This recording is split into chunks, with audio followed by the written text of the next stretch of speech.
All right. Good morning, everyone. Thank you for making time to attend our webinar today.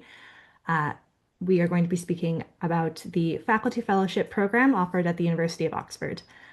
Before we get into the content of the presentations, which will be followed by a long Q&A session, I just wanted to flag that this webinar is going to be recorded. So that includes any responses to the questions you may ask throughout. So just in case you want to tailor your questions appropriately. So before we get into the content today, I just wanted to introduce everyone who will be speaking. So myself, I'm Alicia Leonard. I am the training director for the Schmidt Faculty Fellowship at Oxford. Wendy? Thank you, Alicia. Good morning, everybody. My name's Wendy Keeble, and I'm the Programme Administrator for the Fellowship. I organise the running of the Fellowship and support the Fellows on their journey. Good morning to you all. Thanks, Wendy. Nahitya?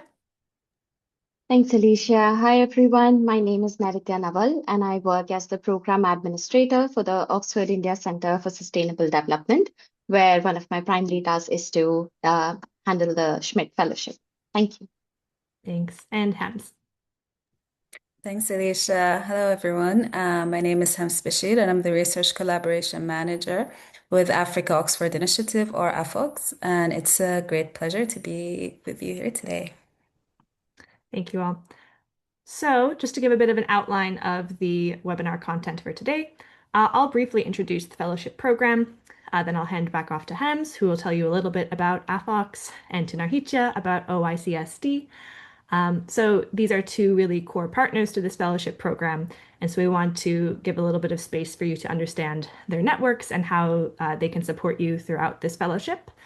Then Wendy will take over and tell you really in kind of detail the process of how to apply and where you can find different resources and application links, probably something that you're all quite interested in. We'll then hear from a couple of our current fellows, so we're very lucky to have them on the call today, Uma and Theofrida. So hopefully that can give you a bit of an idea of what the fellowship experience is like so far. I'll wrap up with just a little bit about living in Oxford.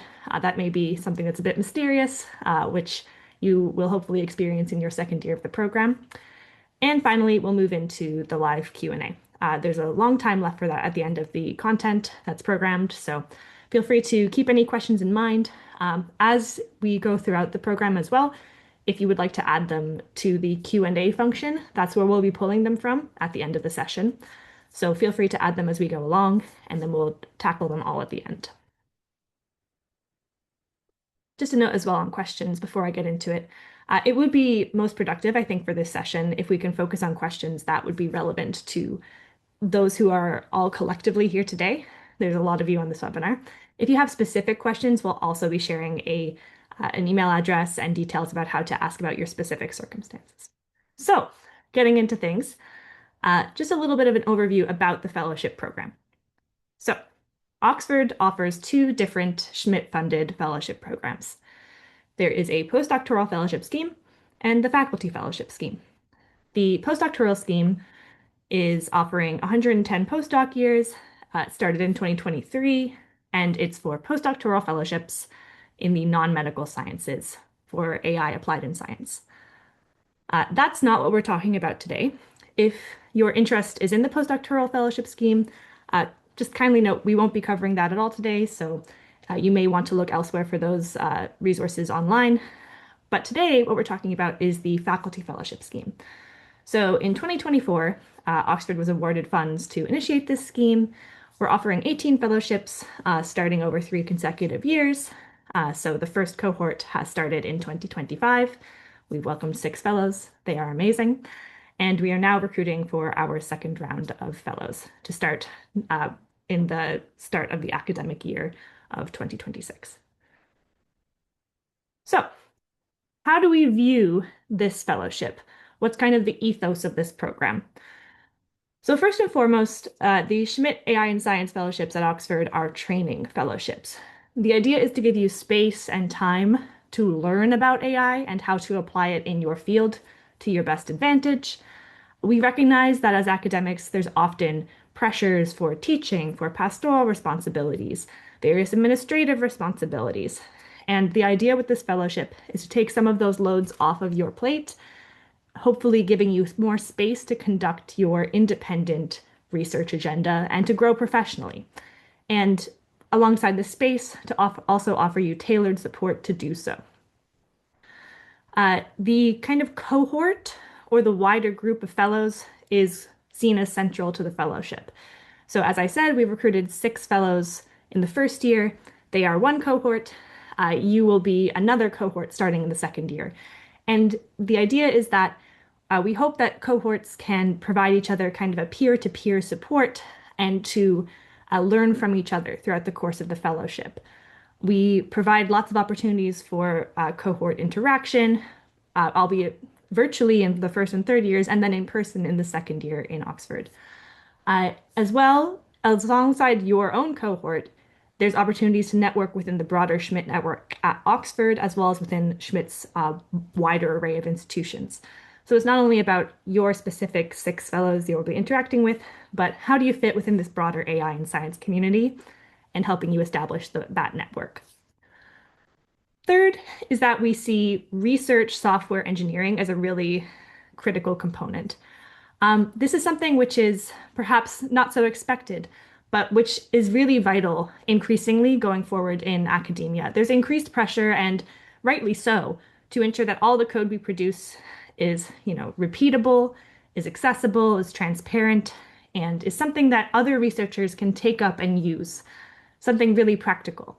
And I know from experience that as a researcher, often we're just trying to get something done, right? We're trying to run our simulations, get some interesting results, and just publish, publish, publish.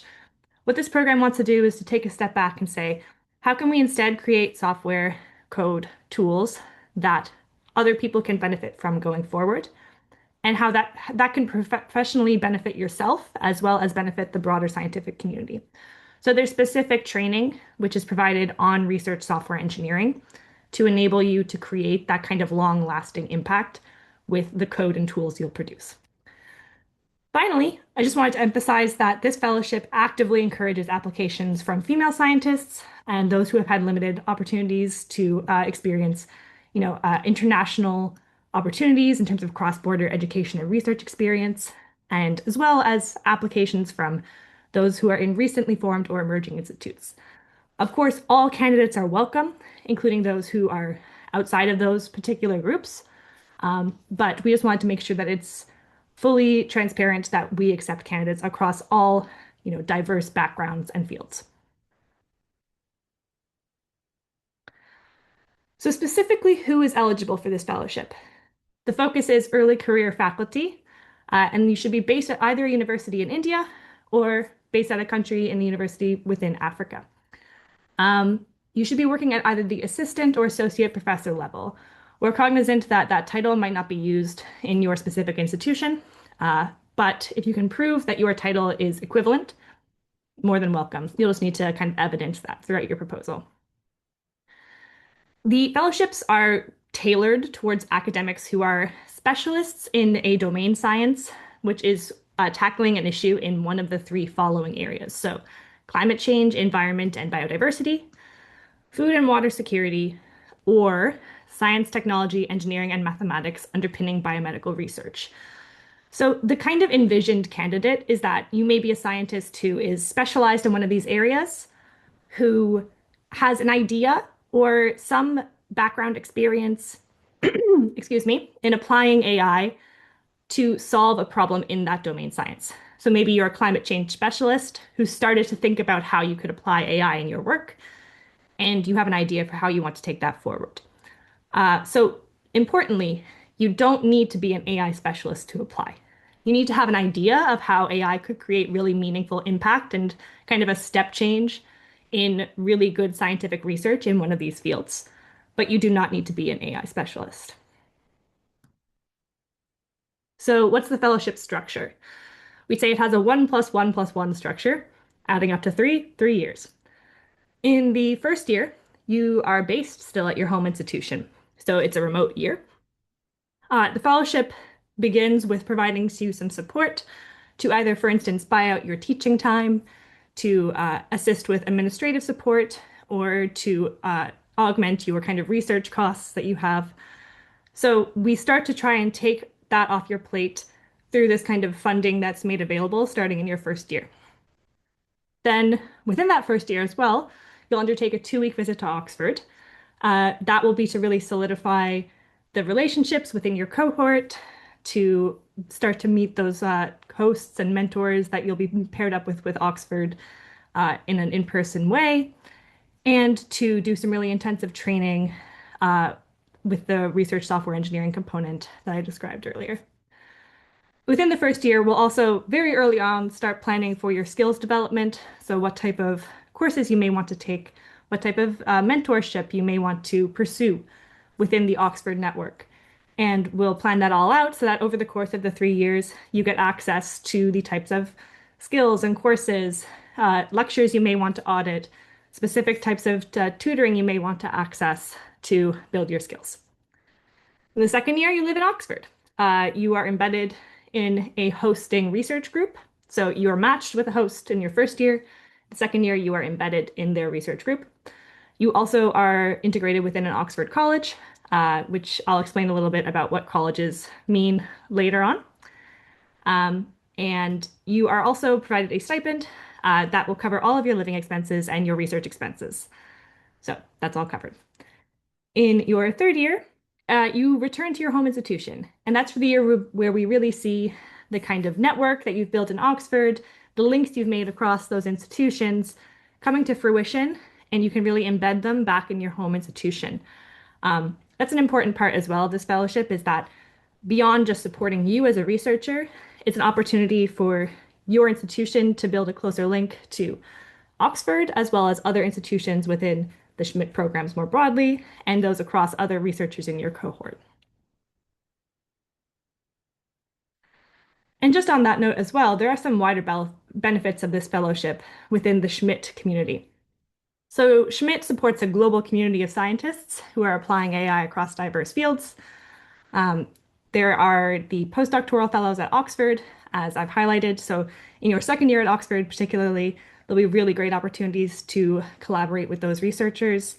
There are also 8 other Schmidt-funded institutes, and we'll try to provide opportunities to network with those groups. So for instance, in our current cohort, we're going to Imperial during the 2-week visit at Oxford to meet the faculty fellows based at Imperial. And our first cohort has also been in touch with faculty fellows at Michigan concerning a workshop that they're looking to host. So we try to facilitate those inter-institutional connections. Schmidt centrally also offers numerous enriching events that you can apply to attend. For instance, within the past year, there's been a really cool writing retreat in New York. There's also science communication workshops, all kinds of other workshops and things that you can apply to attend, again, to build your network and your skills. Finally, they also make funding available to kind of propose your own workshops or initiatives. There's something called the Community Initiatives Fund, and that's something that you can put forward an idea for a type of workshop you might want to host or a certain, event. And that can really help to build your professional portfolio again by hosting such kind of large-scale event with Schmidt funding. Great. So now I'll hand off to Hems to briefly introduce AFOX and explain a little bit about how AFOX contributes to the Faculty Fellowship Program. Thank you so much, Alicia. Can we move to the next slide, please? Yeah. Thank you. Yes. So AFOX is a cross-divisional platform at the University of Oxford that brings together different areas of collaboration with African institutions, researchers, and students. Our focus at AFOX is on fostering equitable and meaningful partnerships and on building vibrant community where researchers and students across Africa and Oxford can connect, collaborate, and support one another's work. Next slide, please. Thank you.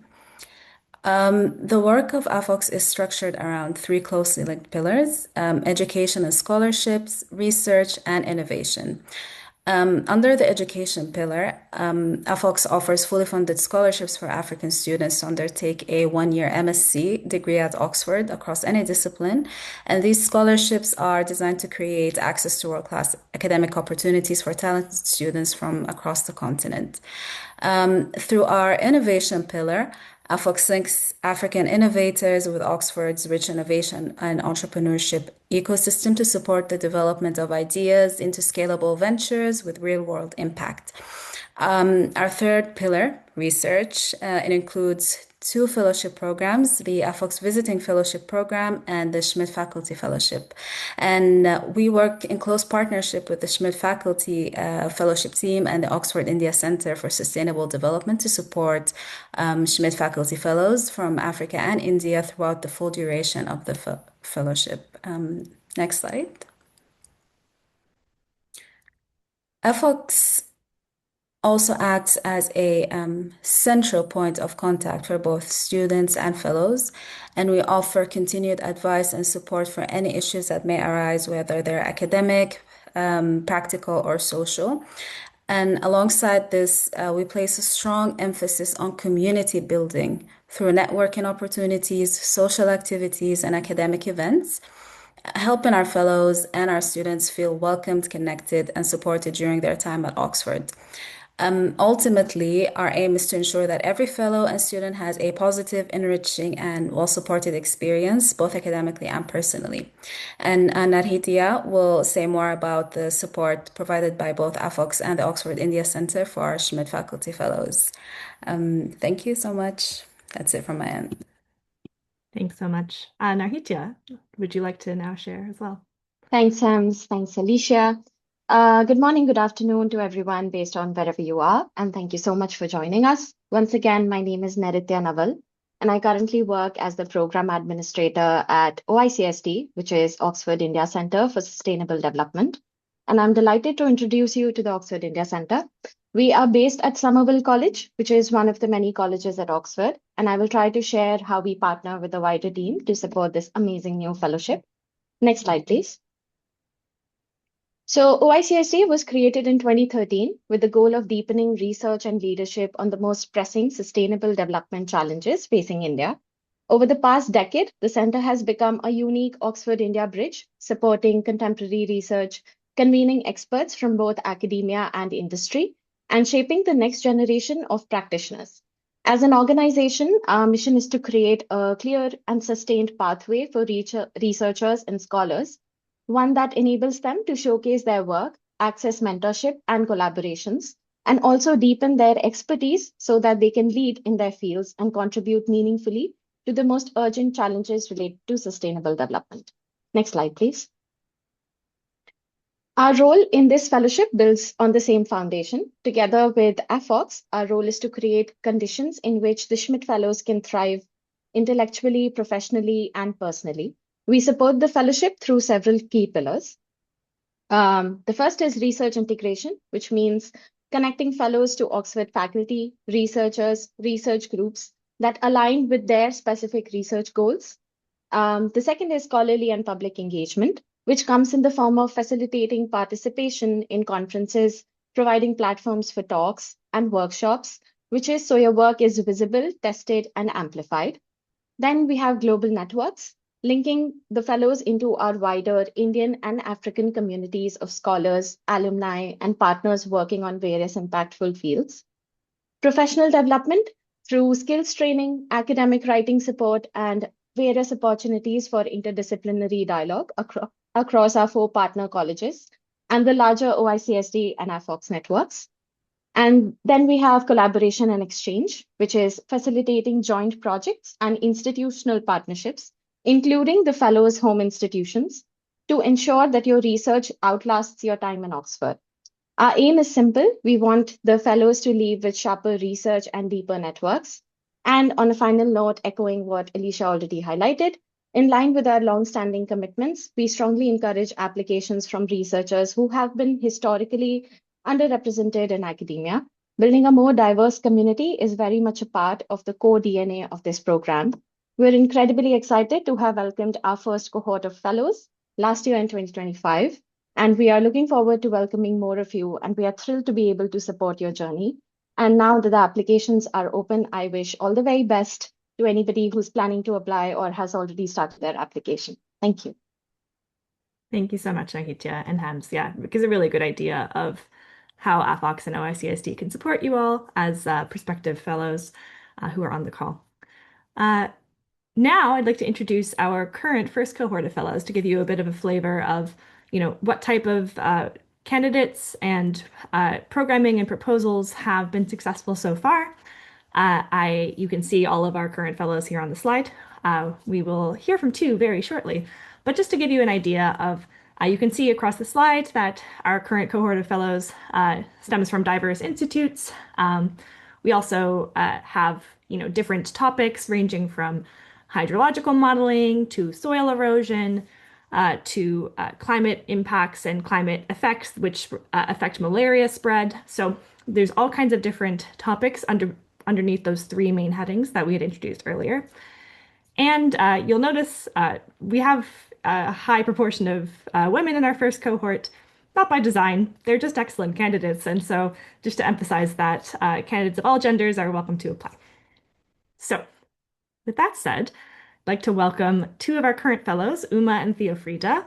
We're just going to chat for a little bit about their experience with the fellowship so far. So Uma and Theofrida, welcome. And if you could please introduce yourselves briefly so that those on the call know who they're talking to. So Uma, would you like to go ahead and introduce yourself?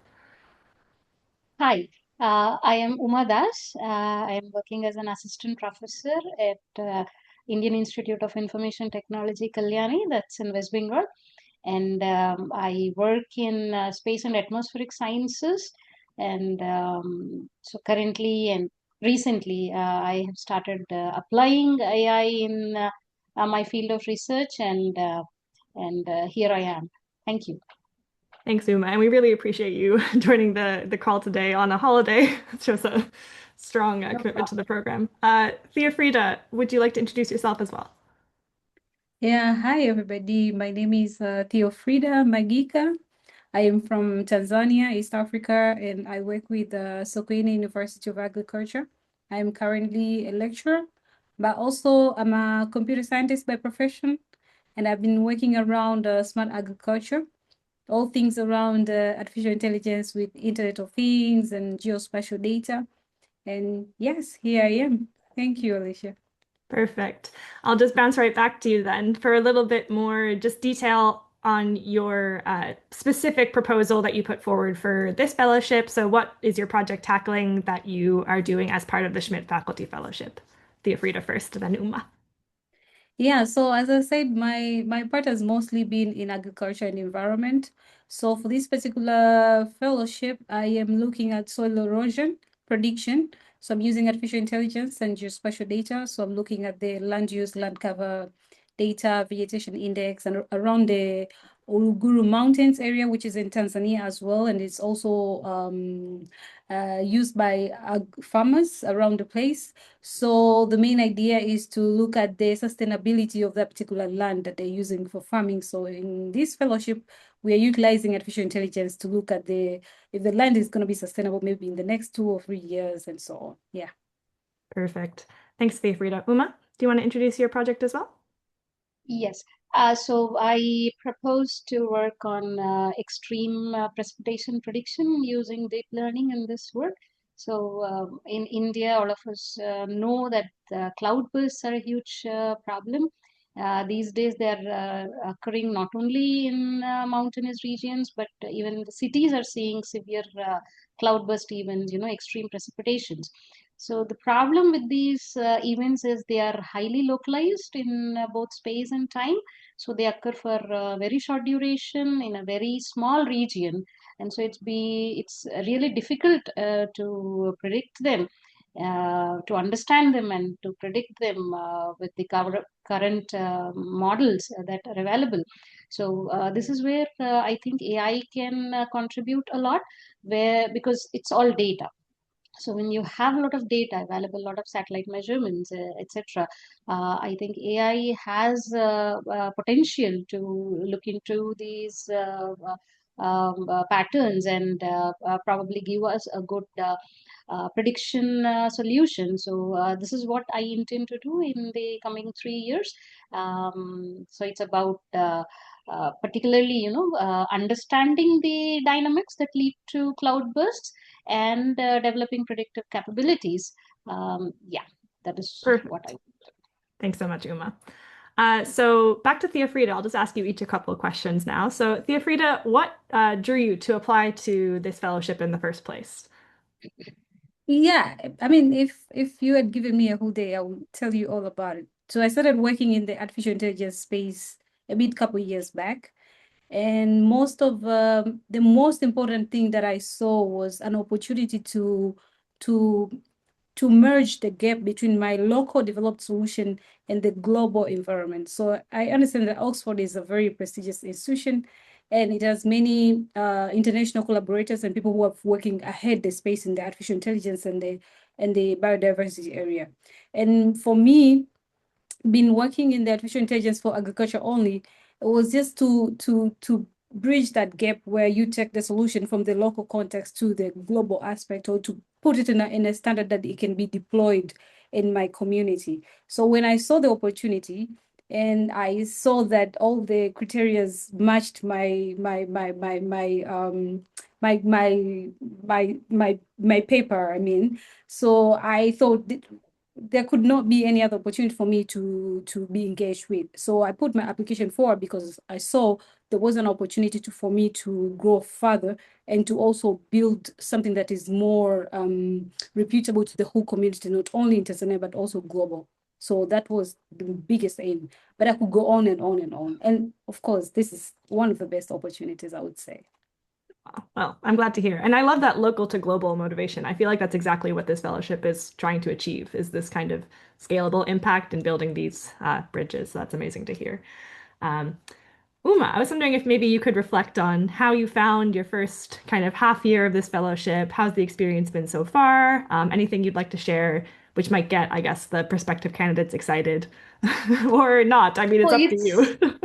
it's nothing less than wonderful.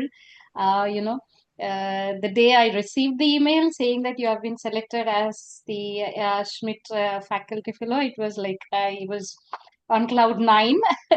And That's very but funny then, given your research field, I have to say.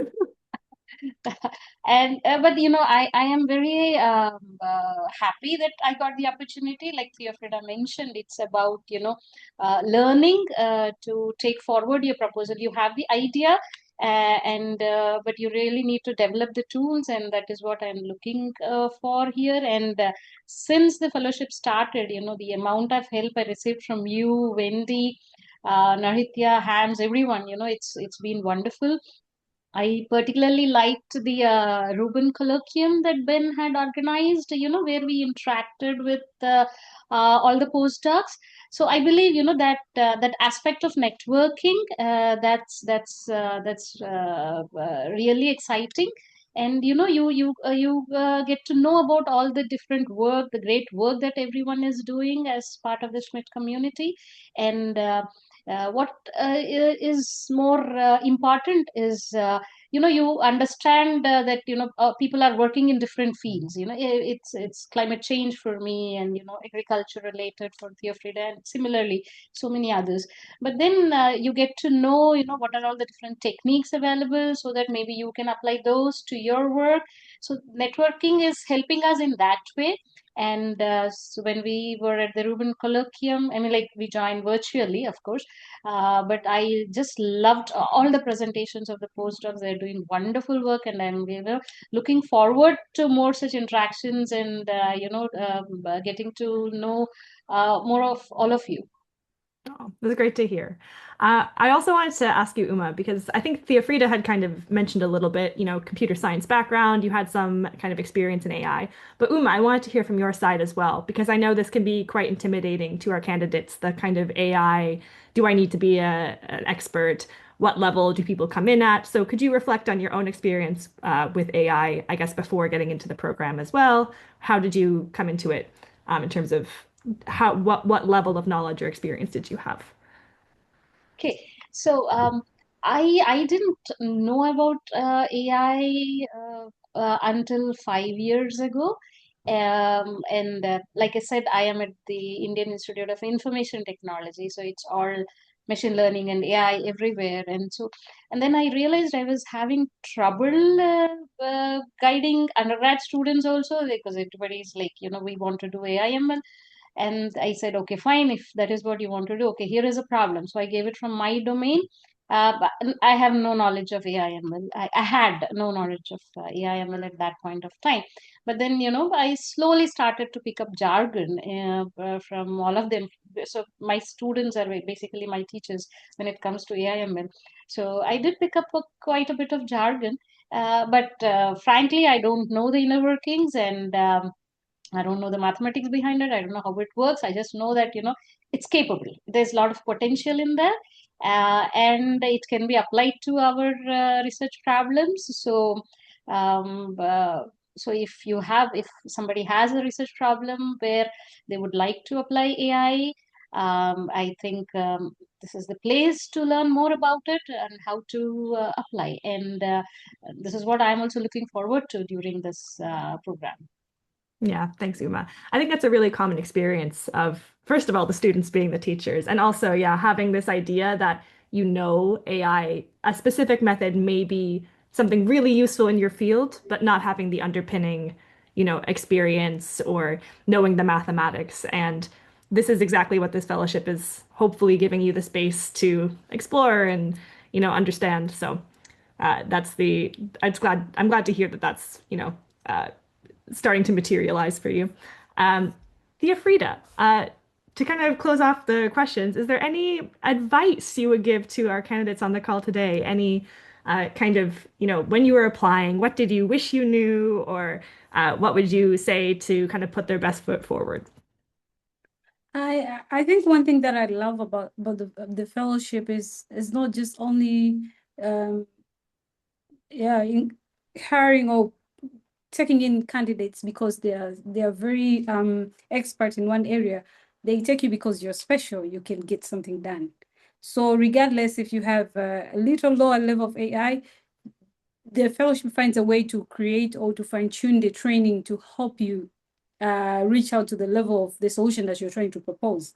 So one thing I would say is that in any condition or situation, you really need to know what you're doing and you need to be passionate about the work that you're proposing, because for most part, for the first year, you're working remotely. So if you don't know, if you're not committed and you're not passionate about your work, you might feel like, okay, I'm not sure. But really, the support is there, and it is customized for each fellow so that it helps you to reach to a certain level. So I'll tell anyone that is putting in an application, look for anything that you think it fits the thematic areas, but also something that you're really passionate about, that you are ready to implement technology on top of it. So if I look in agriculture or I look into soil erosion, it's a problem that has been there for years, but I just had to find a way to put artificial intelligence and technology and data inside. So I'm already passionate about agriculture. Then it's a little more easier to work around that area. And there is a huge support system. That one I would really give it to the program. So I hope that every applicant will be very passionate about what they're proposing and be prepared to go through the application process. And I'm sure all will do well. Yeah, all will do well. Thanks, Thea Frida.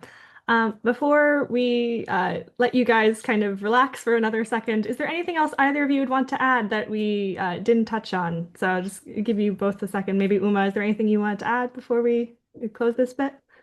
Nothing specific, not that has been covered yet, but I just wish all the best. And whoever is interested in, don't have second thoughts. Put forward your best, and fingers crossed. All the best.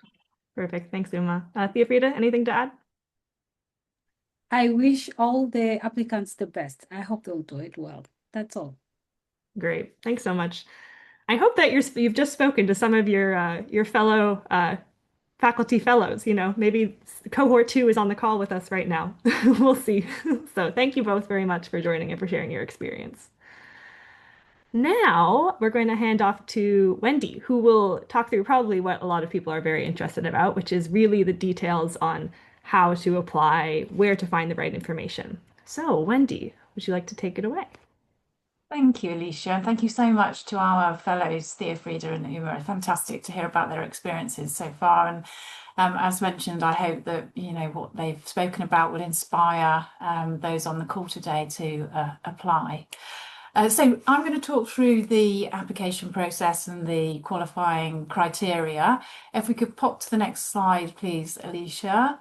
Alicia covered this off earlier in the webinar, but I'm going to do it again in a bit more detail and hopefully capture everybody that's joined the webinar, because I've been watching the numbers increase since the beginning.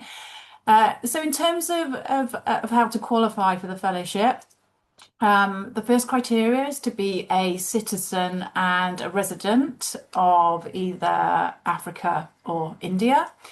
The second criteria is to be currently employed at a university or an academic institute in either of those countries, Africa or India. We'd like you to be within the first 6 years of your current faculty appointment. So just to be really clear on how we view this and how this works. You could have been at your institute in various appointments for a number of years, over 6 years. So let's say, for example, you've been in your institution employed for 10 years. As long as you've been in your current appointment for 6 years or less, then you can apply, you do qualify. The fourth criteria is for you to be working in one or more of the following 3 application areas. The first one being climate change, environment and biodiversity. The second, food and water scarcity, and the third, STEM underpinning biomedical research. And we've had a few questions that we'll cover off at the end of the webinar around whether certain types and flavours of research fall into these categories. So we'll have examples that we can talk through around this. And then finally, we'd like you to have a promising research idea of how AI can advance progress in a research area corresponding to one or more of the 3 themes that I've talked about. And just to emphasize what has been covered before by Alicia and is a theme of this webinar, we don't expect you to be an AI expert in order for you to qualify and apply for this fellowship, so just to emphasize that. If we could move on, Alicia. So there's a 2-stage application process, and I'm going to talk through both of those stages. So first off, stage 1. As Nahitia mentioned earlier in the webinar, stage 1 of the application process is now open. It opened on the 16th of January and it closes on the 23rd of February. And I'll talk through that in a bit more detail in the coming slides. In terms of what we request for stage 1 of the application, first is your CV. We don't require it to be massively extensive, 5 pages max. And within that to include a list of your academic publications and your teaching commitments. We'd also like you to, in 300 words maximum or less, outline a brief research proposal, including details of your research project and specifically your priority area. And why you think AI can progress your research. We'd also like at stage 1 of the application process for you to include contact details of 2 referees, 2 references. So that's name, title, email, and work address and any other relevant information. We don't contact your references unless you are successfully appointed to the fellowship, but we do collect them at stage 1 of the application process. So at this point, it would be good to warm up your references of your intention to apply. But like I say, we wouldn't contact them unless you were offered a place on the fellowship. We also require contact details of your head of department from your home institution or the equivalent. And we do contact your head of department or equivalent at stage 1 of the application process. It's a very straightforward method of contact. We simply, through the application process, email your head of department, and we ask them just to tick a box to say that they support your application. It's very straightforward, but it's really important that you manage the expectations of your head of department to let them know that that is required of them. We've also included a question, and that question is around how you intend to use this opportunity to initiate and develop meaningful cross-institution and/or cross-border collaborations. And you have up to 200 words to answer that question, because that, as Alicia mentioned earlier in the webinar, that's a really crucial part of what we want to achieve from the fellowship. And also at stage 1 of the application, there is an opportunity for you to add any extenuating circumstances at all that you think are relevant to your application that we need to know about. Just on the bottom of this slide, it mentions that submissions will be via an online portal, and I will talk in more detail about that in the coming slides. So stage 2 of the application, so this is for shortlisted candidates only. This isn't an expectation of those applying at stage 1. You will be notified if you've made it through to stage 2. And for those shortlisted candidates, we then we ask you to provide us with a statement of purpose around yourself, and so and how you'd make the most of the fellowship. So that is 700 words maximum. We also require a more detailed research proposal. So you have 2,000 words maximum for that. There's a bit more that is required from your head of department at this point, an actual letter of support from your head of department. So again, if you are successful in reaching stage 2 of the application process, please do warm your head of department up that this is a requirement from them, because it will require a bit more work and effort on their part. And unfortunately, your application cannot be taken forward if we don't have that letter of support. Number 4, 2 samples of written work. So this can be published or a working paper, and our ask of that is that it is in the last 5 years.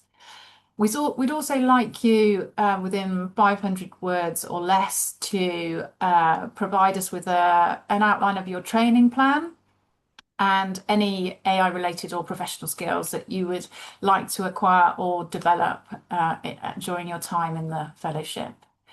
And then finally, at this point in the application process, a statement on ensuring the wider benefits of this fellowship, how you would maximise the impact of your work, for example, and you have up to 200 words maximum for that part. So the application timelines, as I've already mentioned, the application portal is open. It opened on the 16th of January, and I will be showing you in the next slides how you access the portal and what to expect when you hit the portal button, what it looks like, what it feels like, and what's required of you. So stage 1 is open until 12 noon Greenwich Mean Time on the 23rd of February. 2026, and that is when the application portal closes, and any applications that are received after this date, I'm sorry to say, unfortunately, we cannot accept. Please be conscious of the time difference wherever you are and wherever you're making your application from if you decide to apply, because the timings of when the portal opens and closes, we've highlighted in this slide. So for example, on the 23rd of February, it's at 12 noon Greenwich Mean Time. So just please do check how that translates to where you are. For stage 2, the portal will reopen just for shortlisted candidates only, and that is again at 12 noon Greenwich Mean Time on the 26th of March 2026. It closes at 12 noon British summertime because the clocks will have changed by then. So there will be a subtle difference of an hour in terms of when the portal closes on the 13th of April 2026 for the closure of stage 2 of the application process. And finally, interviews will be held in June for those shortlisted after stage 2. And just to highlight that there isn't an expectation that you travel to the UK for interviews, all the interviews will be held online. And so this is what the website looks like. You can see the address of our website at the top of this slide, and we will post that address in the webinar chat as well. But once you reach the home page of our website, you can see on the left-hand side there, we've highlighted in a yellow box. If you're interested in applying, please do click on the How to Apply tab, and that will take you through to the application page with all the information that you require as well. And this is what that looks like. So this is just a snapshot of our How to Apply page. And you can see here on the right-hand side, about halfway down that particular page, just below a little picture of some bumblebees in a lab situation. They're highlighted in a red box is where our application portal link is, and that's what you need to click on if you were ready and interested in making an application. It's probably just worth highlighting here as well. We've given a snapshot of the frequently asked questions that also feature on our website. There is a host of resource on the website in terms of qualifying criteria, questions around the fellowship, questions on how to apply.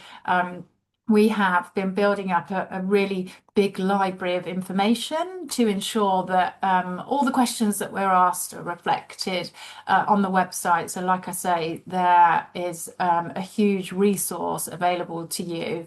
If you're interested in applying and you've got any questions, I would encourage you to read it, because hopefully you will find all the answers you need on the website.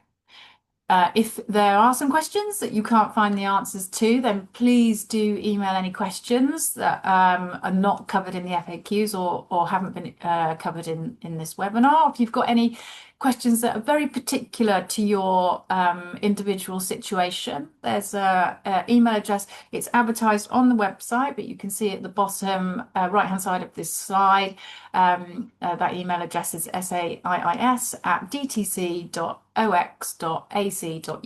Again, we'll pop that one in the webinar chat for you as well. And so once you've hit that application link, that application button on the website, this is the page that the link will take you to. It welcomes you to our application portal. And it does require you to sign up. So it's just worth flagging for anybody that applied for our first cohort. So anybody that made an application for the first cohort on the fellowship, you will need to sign up again. The two applications are not linked at all. They are completely separate. So yeah, please do bear that in mind. If you've applied before, you'll need to sign up again. If you've not applied before, then it's very straightforward to sign up and create a new login. And so it's probably just worth covering off a bit about application best practice based on the previous application round and the sort of questions that we've received and the behaviour that we've witnessed, just to help support you through the application process. As I've mentioned, please do check the fellowship website, which covers all the eligibility criteria and guidelines, and do carefully read that information. We would encourage you to start preparing your application early. If you are interested and eligible, we do strongly advise that, so that you can make the most of the time that you have before the application deadline. Please do also follow all the formatting requirements when you're preparing your application. And again, they do all feature on our website. As mentioned, do talk to your referees and your head of department in advance. Like I said, we won't contact your references unless you are offered an appointment an appointment to the fellowship. But we do require your head of department to be aware of your application and to support your application and be able to evidence that to us. Again, just to highlight, your application must be submitted after we've received your head of department approval. So this is for both the first stage of the application process and the second. You do need to go in and check your application and ensure that your head of department has provided the appropriate approval before you are able to submit it. But the submission is required from you once that is received. Do try and avoid last minute submissions. As I've mentioned, late submissions won't be accepted. We do have to be very strict on that because we do receive a lot of applications. Yeah, so we do have the cut-off point there for a reason, because it enables us as much time as we need to review the applications that we do receive. We also ask you not to contact Oxford faculty. There is no requirement for you to do so during the process. If you are selected and appointed to the fellowship, our team will coordinate with you to identify a host at the university whose expertise aligns with your project. We don't require that information during the application process. We very much look forward to working with you to ensure that your host is aligned with your field of expertise. But once again, if you have any doubts, please do contact us at the email address that features on this slide, that will also be popped in the webinar chat. And I think that's all from me, other than to say the best of luck to all of you that decide to apply. And like I say, if you have questions that cannot be answered by the information that's on the website, please do use the email address that's provided. We're more than happy to work through your individual queries and to give you that support. Thank you very much, Alicia. I think I'm handing back to you now. Yeah, thanks so much, Wendy. So just to wrap up the presentations before we move into Q&A, I just want to give a little bit of an insight into what life looks like at Oxford. The second year of the fellowship, you're relocating, it's a big international move. It can be a little bit daunting, and Oxford's a bit of a different institution, some, traditions and history. And so just to kind of demystify a little bit of that, the first part, which is, I think, important to demystify, is the university system. So you'll hear reference to departments, divisions, and colleges, and what does all of that mean? Because you'll have all three. So within the university, you'll belong to first a department. This is the primary academic home. This is quite standard across many universities. Think your department of engineering, your department of biology. These are where your research is likely to be conducted. So each department tends to have its own, academic facilities. Your host is likely to have some kind of office space or lab space in a departmental building. You can often expect to have a desk there, that kind of thing. So that's probably the least strange of all of the different groupings. There's also divisions. So divisions within Oxford are just groupings of departments. So for instance, it would be very strange if anyone was not hosted by the one that we call MPLS. So that is Mathematical, Physical, and Life Sciences. That is the umbrella for everything covered within this fellowship. Really, it's, any department that we would expect applications from, typically within MPLS. But they don't have, a particular building or facility that you would tend to interact with. It's more that you may see, for instance, MPLS offering trainings or offering or organizing certain events. And then there's the college. That's the kind of interesting part of Oxford. Oxford has a kind of collegiate system where you have many different sub-institutions. So there are these, you may have seen pictures of beautiful buildings and all these different names, Mansfield College, Reuben College. What are these? So they're kind of a combination of an academic and a pastoral home within the university. They operate semi-independently, so each college will have its own, again, buildings, certain staff affiliated with it, uh, set of kind of facilities and a social life. So colleges offer things like really good dining a lot of the time.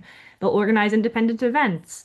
They'll have what is often called a common room, which is a kind of both a physical space and a group of people, in your case, a group of senior academics who gets together in various ways throughout the year. And yeah, it has different events, social life, that kind of thing. If you're at a college which also hosts students, which many do, you'll see that often students will be also living in the facilities of that college. They may have tutorials hosted within the college site. So really, it's a bit of a combination of both a social atmosphere, a place to have interdisciplinary discussion, a kind of pastoral home as well.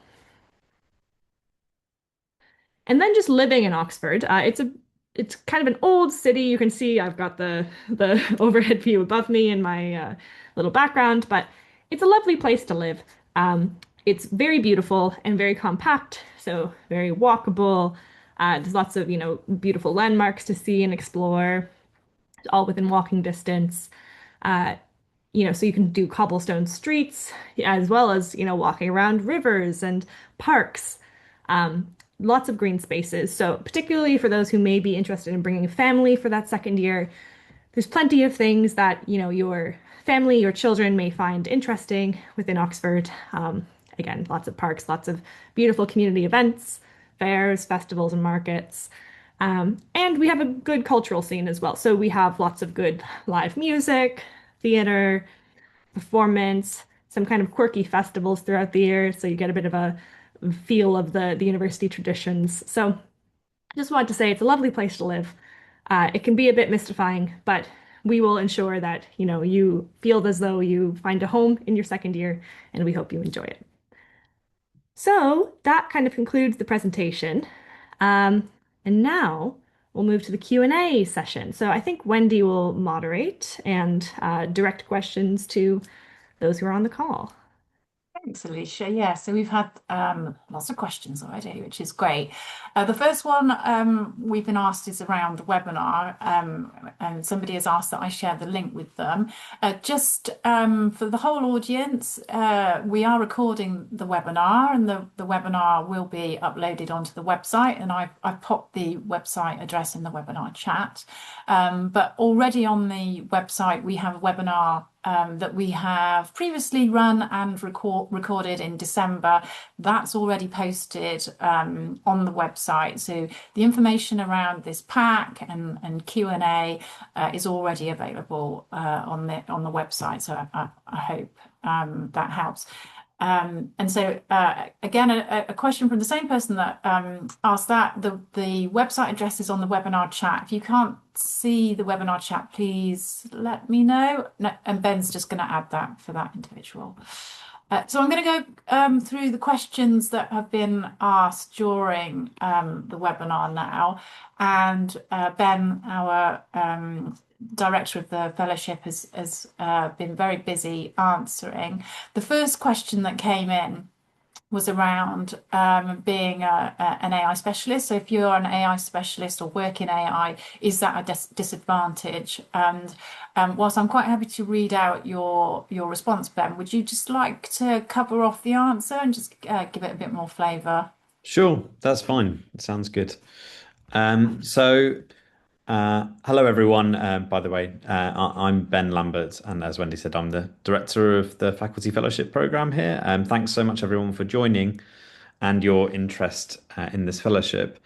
So the first question, just to read it out again, was just around AI specialists, someone that probably develops AI methods, I imagine, rather than someone who works in one of these three application areas. I would say that the fellowship is by sort of majority designed for people who are expert in one of those three application areas who want to apply AI to advance science in those areas. So we would expect someone applying to typically have some record of achievement in one of those three application areas. It's not to say that we wouldn't entertain applications from people who are primarily AI developers, but what we are really looking for in the applications is a clear case that AI is going to help actually achieve something in one of those three application areas. And often we find that those clearest proposals about achieving something in one of those areas comes from someone who is an expert in that area, rather than someone who is parachuting in to say from an AI only area. Yeah, and just to add to that, that's not to say that your specific background, for instance, should your background be in computer science, would disadvantage you. I mean, as you heard Theofrida explain quite clearly, her own background's in computer science to a large extent, but she is extremely passionate and knowledgeable about the agricultural questions. So it's not, for instance, that a particular degree in your background would disqualify you, but as Ben said, you really need that subject matter expertise in the applied area and to be able to evidence that somehow. Thanks, Alicia. Thanks, Ben.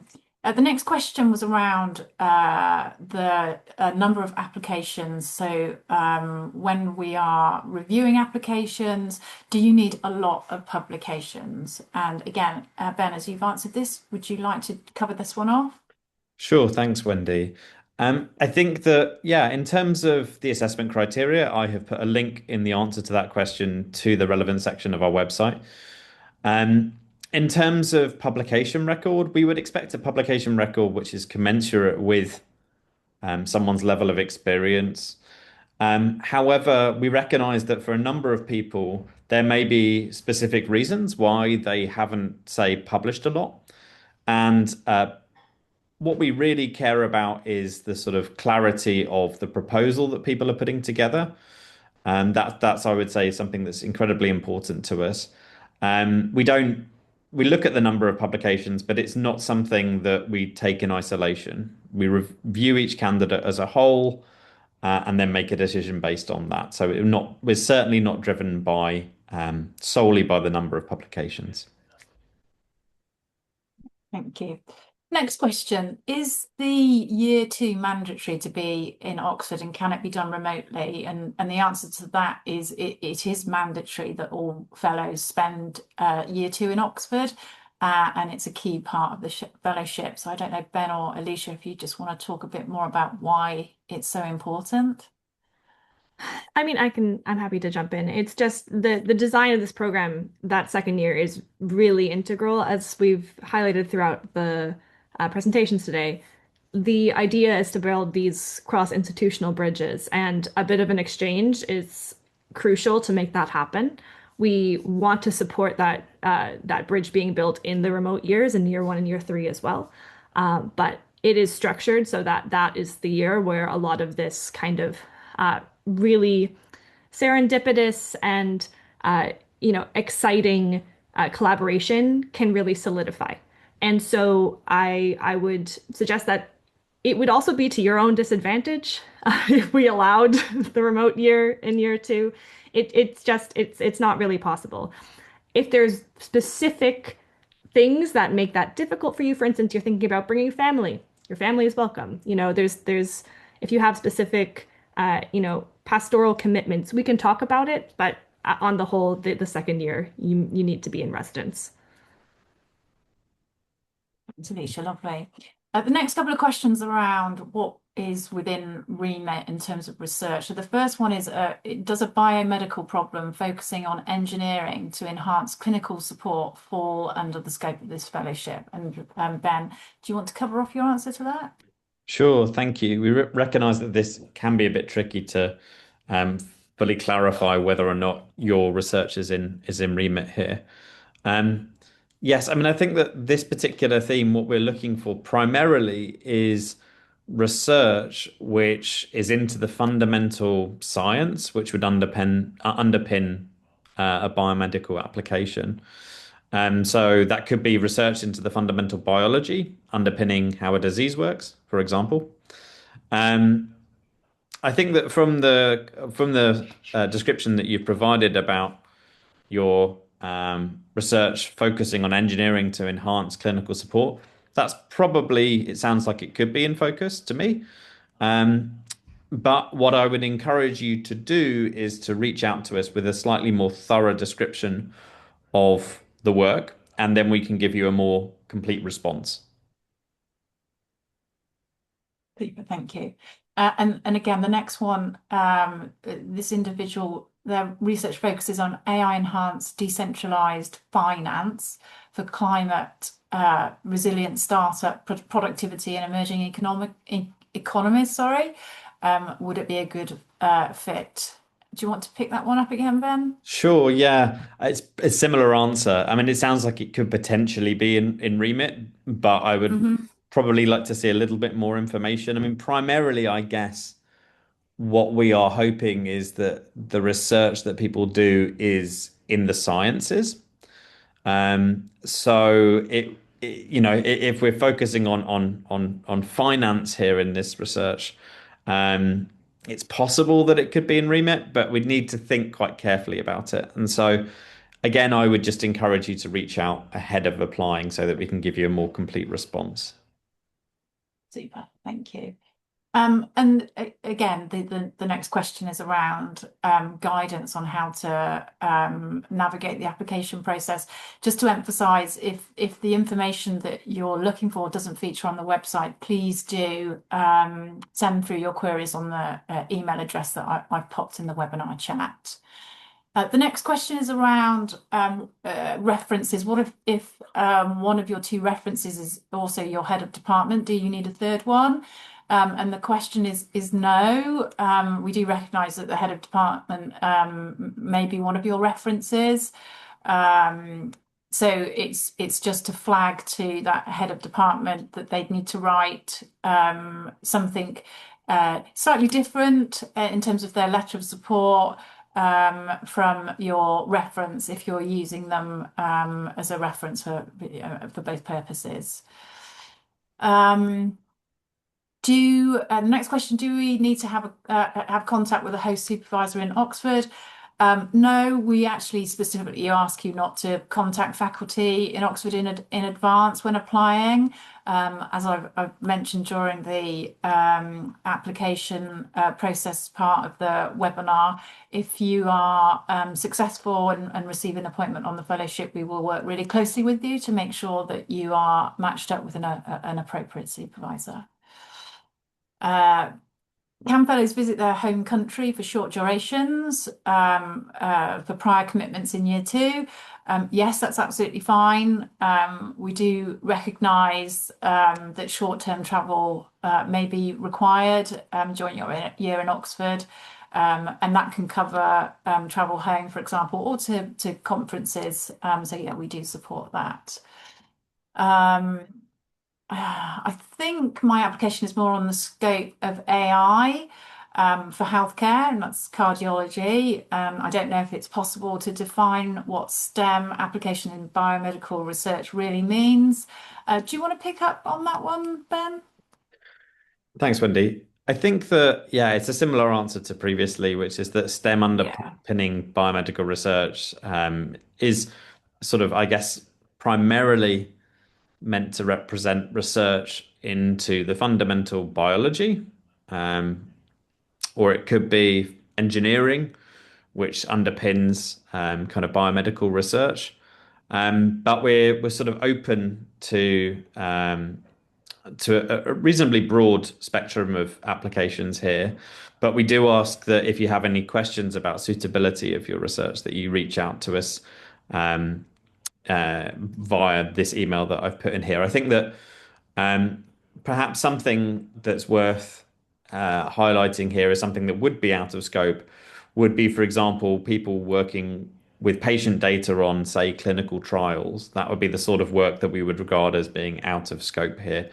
And it's purely out of scope because of our funder. Our funder in this particular call is focusing on fundamental science rather than biomedical research. Super, thank you. And then another question regarding supervisors. So this individual has asked around the two supervisors, would it require one at Oxford and a second at home institution? And just to be clear again, we match each fellow up with a host for the whole of the 3 years of the fellowship. So there is no equivalent at the host institute. And as this is an independent fellowship, we don't match fellows with a supervisor, just to cover that off in a bit more detail. So we have 5 more questions posted into the chat that we haven't covered off. The first is around clarifying the terms of the application. So this individual is currently a lecturer in South Africa and wants some clarity around titles compared to their international peers. Ben, are you okay to pick this one up? Sure, yeah. I think that it's probably out of the list here. We recognize that the assistant and associate professor may mean different things across different institutes. I think that what we mean by it is someone who has reached a degree of independence in their career. That may be quite early on. Um, we are expecting that people will have contracts that are either full time, or will go until the end of the fellowship period at the very least. Um, the length of time that our fellowship would run, that is. So I think that out of the list that's been provided here, I would actually say it's probably points 2 to 4 that would be the appropriate people to apply for this. So that's lecturer, full-time staff, senior lecturer, and associate professor out of that list.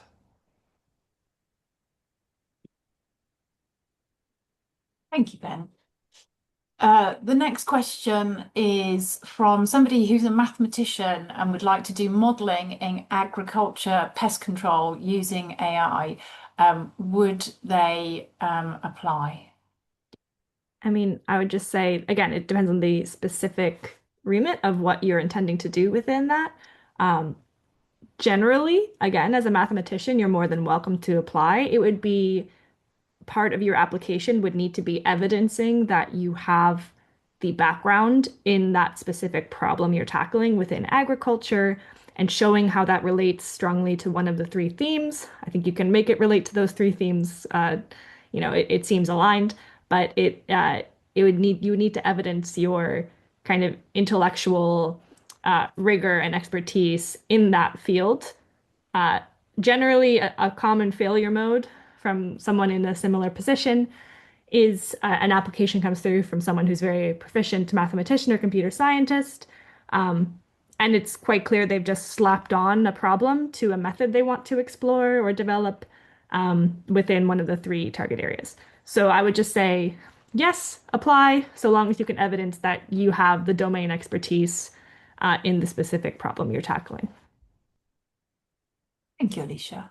The next question is around who an applicant could use as a reference and a head of department. Can we name the dean of the faculty and head of the institute as referees rather than the head of department? And I think the answer to that is yes, because the referees don't need to be a head of department. Is that correct? Yes, I guess it depends a little bit what they're meaning by referee here. So there's two, just to clarify, there are two distinct things. There is a head of department or equivalent letter, which will be, or in the stage one anyway, it's not so much a letter, it's just them acknowledging that they are supportive of your application. In stage two, the head of department or equivalent would write a letter which supports the application in more detail. Now, who the right person is to write that, it may be the head of the department, it may be the head of the school, it may be the dean of the faculty, and we leave that to you. So that's one side of it. It's sort of head of department or equivalent writing to effectively say, whoever it is that's applying, we're allowing them to do so, and we will support them by giving them the amount of time that they need to actually work on their fellowship during this period, and so on. Then there is separate from that two references that we asked people to submit that are primarily about the candidate as an individual, which are saying that this candidate is great. I've worked with them before, for example. They are expert in their domain science and they're a real rising star. Something like that, for example. So, and that can be whoever you like, really. I mean, primarily, I would guess that that would be someone academic, and that could be the dean of the faculty. It could have been head of the institute. Could be anyone, really. We leave that to you again. Thank you, Ben. Would someone with background in social science with publications, but recently migrating to environmental sciences with working papers but no publications be considered? I mean, Ben can probably add after me, but I would say yes. We recognize that a lot of these research topics that we've put forward are quite interdisciplinary. You often do have multiple different disciplines contributing to questions such as climate change. I think it's important that if you've, made that full transition into environmental sciences, perhaps even if you have a strong publication record in social sciences, to provide one of those environmental sciences working papers for instance, in your writing samples that you would provide later on, or also to make very clear in your proposal that the proposed work falls within environmental sciences. I think, Ben and Wendy, you can also clarify. It's important that your kind of academic home is formally within sciences. So your host at Oxford, for instance, you would be matched with would be within environmental sciences and not social sciences necessarily. But yes, anything else to add? No? Not from me, Alicia, no, thank you. Cool. The next question's great. Is it mandatory to be expert in AI, or does the fellowship have training packages to enhance the fellows' skills in AI and machine learning? Ben, would you like to pick this one up? It's just an opportunity to really emphasize that being an AI expert is not mandatory. Yes, I agree. It's a good question. Yeah, we do not expect that you are expert in AI. You can be expert in AI, that's fine. But AI expertise is not required as a prerequisite for applying for this fellowship. We provide a whole host of training and mentorship opportunities throughout the fellowship to allow you to work with AI specialists and develop your knowledge. So that's very much something that we'd hope that people pick up on the fellowship. What we do expect, though, during your application or within your application, is that where you are talking about the application of AI, you have done your homework to understand that what you are suggesting makes sense. So, what I would encourage you to do if you are not expert in the application of AI is to perhaps try and talk to people within your institute who do work in this area or your wider network of collaborators who are AI experts and chat to them about how you're thinking about applying to AI, how you're thinking about applying AI. If you can't think of anyone that fits into those, groupings, then you can always reach out to us on the web on the address that we've put in the webinar chat here. And then we can help you by linking you up with relevant people. That's also something that we can provide because we recognize that some of the time, perhaps the expertise that you require in AI isn't someone that you know within your network of contacts.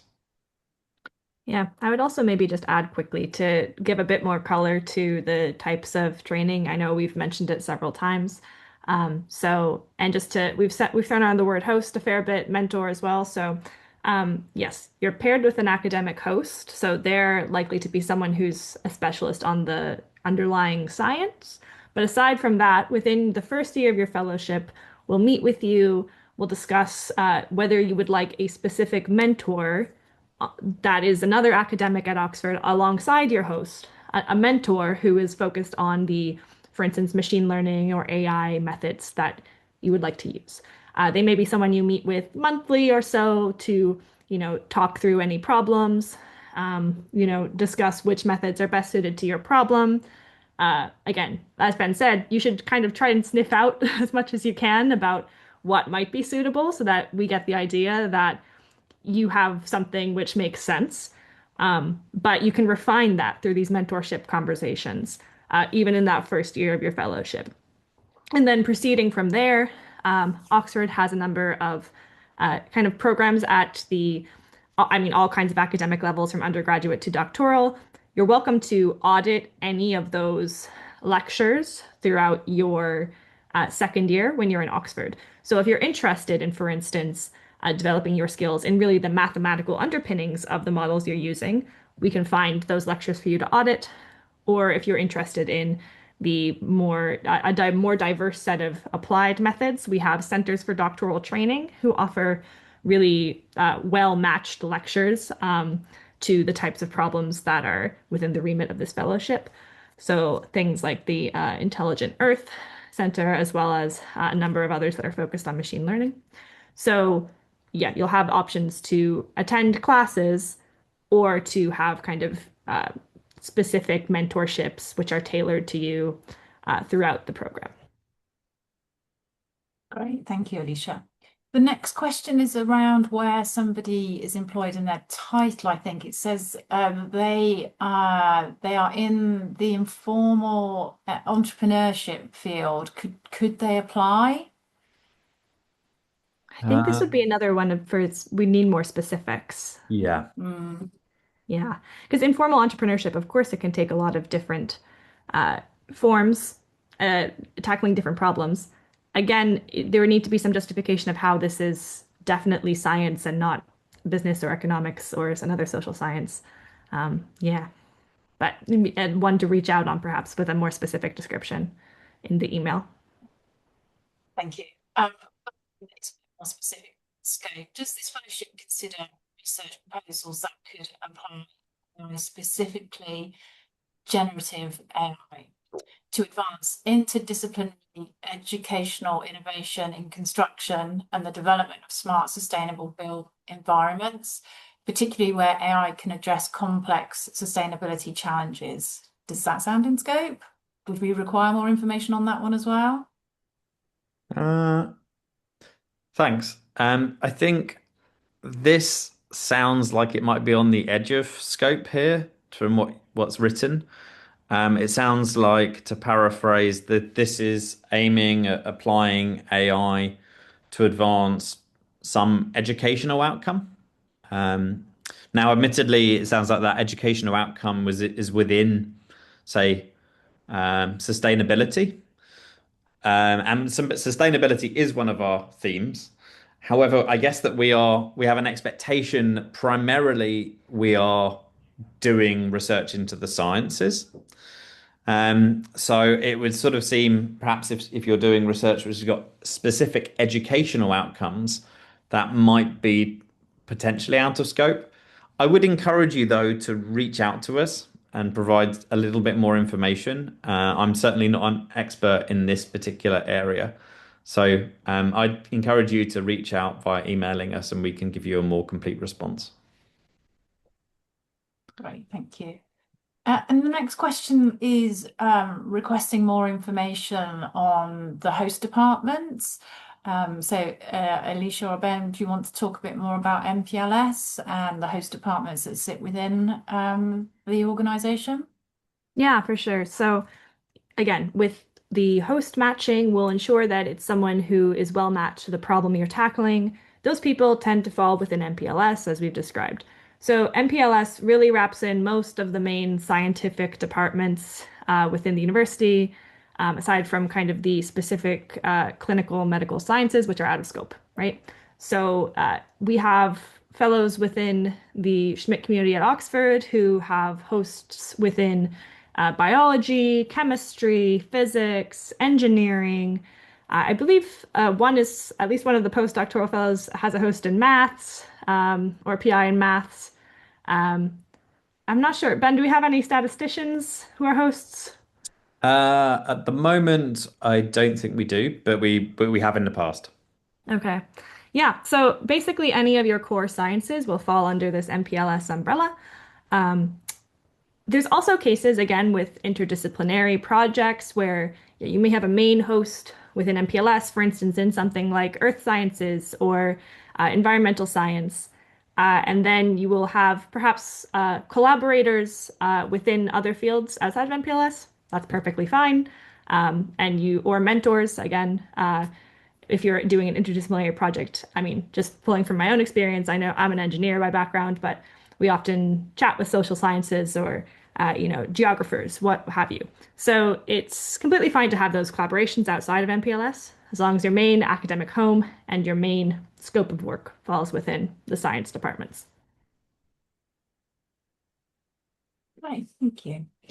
So that's all the questions we've received so far. We've had a bumper lot. We've had 22 in today's webinar, which is fantastic. If anybody else has any questions, please do feel free to post them into the Q&A and take advantage of us being here and being able to answer them.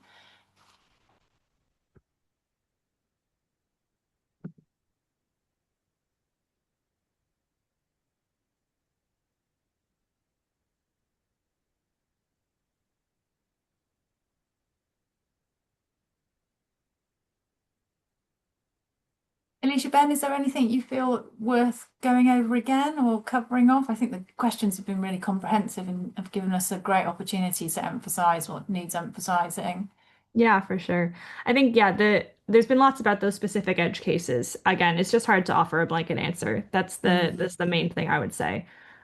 So yeah, if you can, there's a character limit in the Q&A function, but an email can contain a couple paragraphs describing a bit more in detail what you're looking to look into, and we can provide more detailed guidance that way.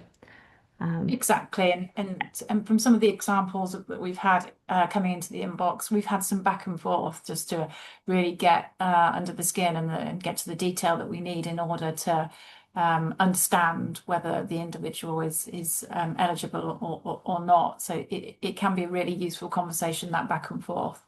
Yeah, and you're better off doing that than wasting your time applying if you're not Yes. sure. I would say it's better to reach out than to, and as well, if it's a case where you're involved in multiple different areas of research and you're not sure which one to, apply with, that's another type of question you could ask via the email as to which one is most within scope. Exactly.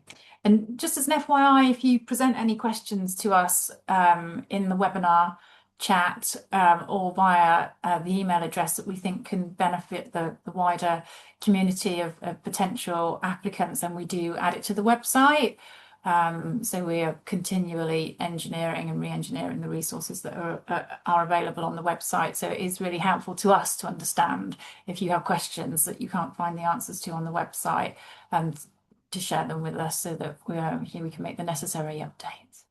Yeah, Wendy, one thing that came to mind as well, when you were speaking about the short duration travel during the second year, was perhaps just to give a little bit of a flag about how the academic year is structured at Oxford, in case that affects expectations around when you may want to be present or take those short-term, visits home or anything you want to do. So Oxford is structured with 3 academic terms. It's a bit of, again, a different structure than a lot of universities.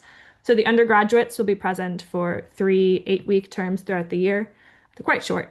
And so there's 3 kind of very intense periods of the year in terms of events going on, lectures being held.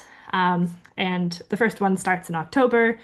The second one starts after Christmas in January, and the third one typically starts in April. And between each of those, there tends to be a few weeks where all of the academics and researchers are still very much at work. But there are less students who are having tutorials and things like that. Academics at Oxford, just by virtue of the culture in the UK, tend to take some holiday near Christmas. So if you're intending to travel home to see family, that's a window where you can expect that you may not have so many of the folks in your host group around, things like that, and your department is likely to close for at least a week or two. So that can help your planning.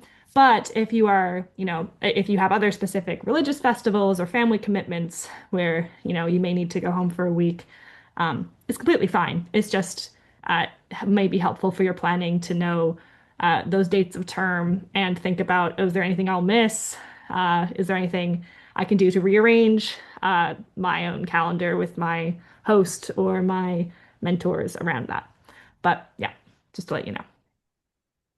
It's great. Broadly speaking, when we talk about the year in Oxford, we talk about you being available from the October to the following June. But like Alicia says and described, the term times for the students and the wider community at the university are much more, I'd say, rigid as opposed to this fellowship where it's looser yeah, so you'll have time to make the most of the fellowship when the wider community are in the university, but also when they're not, which is quite unique to the fellowship as well. Well, we seem to have done a great job with the questions. There are no further questions, and we've had sort of 5 minutes of chit chat to allow. Oh, hold on a second. I've said that, and now we've got someone. Does the scale of data have an effect on the proposal? For instance, if this individual works with farmers from India addressing food scarcity and climate risks, and at the moment is not really using big data for such analysis, would such a proposal be of interest? That's a really great question. I think from my end, it's Ben can probably chime in as well. The topic sounds like it's probably within remit. I think you'll need to think about whether, even if you're not working with a scale of data set right now, which is something which can be used within different machine learning algorithms or AI methods, uh, you can expand the scope of your work to use alternative data sources, which could be appropriate. I mean, there are different ways to do machine learning with smaller scale data sets. It just, it makes it a bit more difficult to generalize. There's lots of technical stuff we can get into, but I would say you need to be able to show that you will be able to, in some way in your field, apply machine learning methods. That's not necessarily only constrained by the size of your data set. It might also be the type of your data. It might be if you're collecting this data from a small sample of farmers, but you have access to similar data at a large scale from some international survey, maybe that's a really exciting pathway you could look into. So yeah, it's just really about building your application in a way that makes that machine learning application possible. Ben, anything to add on that one? No, I think you've covered it, Alicia. Cool. Super, thank you, Alicia.